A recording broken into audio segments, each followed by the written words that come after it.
Hello guys, good morning. ഞാനിന്നേ നിങ്ങളുടെ അടുത്തൊരു സ്റ്റോറി ഷെയർ ചെയ്യാനായിട്ട് വന്നതാണ്.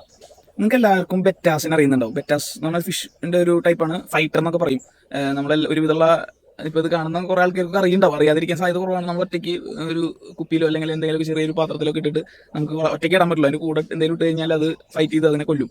അപ്പോൾ അങ്ങനെയുള്ള ഒരു മീനാണ് അത്. ചെറിയൊരു മീനാണ്, നല്ല വാലൊക്കെ ഉള്ള മീനാണ്. ഒരുവിധം എല്ലാവർക്കും അറിയുന്നുണ്ടാവാം. നിങ്ങൾ അതിൻ്റെ ബ്രീഡിങ് എങ്ങനെയാണെന്ന് അറിയോ നിങ്ങൾക്ക്? അത് വളരെ ഭംഗിയുള്ള നല്ല വിചിത്രമായിട്ടുള്ളൊരു പരിപാടിയാണ്. ഒരു 10 ദിവസം കണ്ടീഷൻ ചെയ്യും.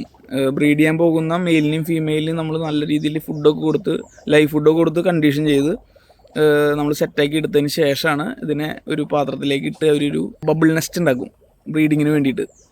ബബിൾ നെസ്റ്റ് ഉണ്ടാക്കിയിട്ട് അതിലാണ് ഇവർ എഗ്ഗ് ലേ ചെയ്യുക. അപ്പോൾ എഗ്ഗ് ലേ ചെയ്യുക എന്നുള്ളതല്ല, എഗ്ഗ് അവർ ഇട്ടതിന് ശേഷം ഇതിൻ്റെ മെയിലും ഫീമെയിലും കൂടി ആ എഗ്ഗ് എടുത്തിട്ട് ആ ബബിൾ നെസ്റ്റിൽ കൊണ്ടുവയ്ക്കും.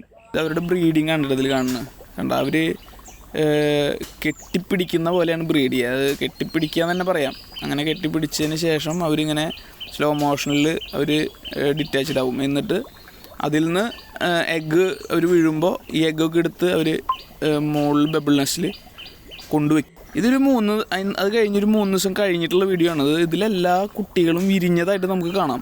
കണ്ട, ആ കുട്ടികളൊക്കെ ഇങ്ങനെ പുറത്ത് ഒരു ബ്ലാക്ക് ഷെയ്ഡിൽ നിങ്ങൾക്ക് കാണാമല്ലേ, ഇങ്ങനെ ചെറിയൊരു മൂവ്മെൻ്റൊക്കെ അവർ കാണാം. പക്ഷെ അത് ഫ്രീ സ്വിം ആയിട്ടില്ല.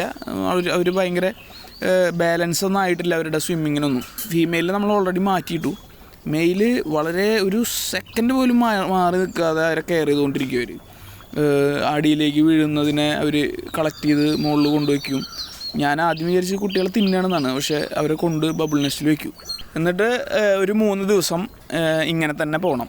അത് കഴിഞ്ഞാൽ ഞാൻ അതിനെ ഫ്രീ സ്വിം ആകുമ്പോൾ വേറൊരു പാത്രത്തിലേക്ക് മാറ്റി, വലിയൊരു പാത്രത്തിലേക്ക്. ആ പാത്രത്തിൽ എന്താ പ്രത്യേകത എന്ന് വെച്ച് കഴിഞ്ഞാൽ, ഞാൻ വാഴയിലൊക്കെ ഇട്ടിട്ട് അവർക്കുള്ള ഫുഡ് അതിൽ പ്രിപ്പയർ ചെയ്ത് വെച്ചിട്ടുണ്ട്. അപ്പോൾ ഞാനിതിൽ നിന്ന് വലിയ പാത്രമാണ് അത്, അതിലേക്ക് റിലീസ് ചെയ്യുമ്പോൾ ഇവർക്ക് നിറയെ ഫുഡ് കിട്ടും.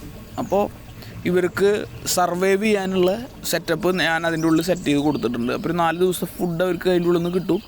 അത് കഴിഞ്ഞാൽ നമുക്ക് ആർട്ടീമിയ പോലുള്ള തീറ്റകൾ ഫീഡ് ചെയ്ത് തുടങ്ങാം. ഇതുപോലുള്ള വീഡിയോകൾ ഇഷ്ടമാണെങ്കിൽ എന്നെ ഫോളോ ചെയ്യുക. സന്ധിക്കും വരെ വണക്കം.